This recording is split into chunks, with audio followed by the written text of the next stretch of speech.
এতগুলি বাসন বাসনগুলো থামাই তো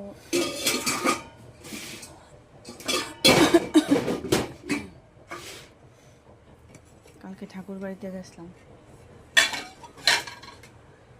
জেনে যাই এসে আমার ড্রেস দিয়ে রাখবো। ড্রেস না ধুই আমি ঢুকাই, আমার ড্রেস ধুইতে আমার একটা, তার মধ্যে বৃষ্টিও পড়ছে। বৃষ্টি পড়লে তো আবার তেললেই না ফিরলেই ডিফারে জায়গা, তো এই কারণে ড্রেসটা একটু ধুয়ে একদিন 2 বার মনে করছি। এই রাত্রেই ধুয়ে দিলাইছি, আজকে নিয়ে লাইরা দিছি।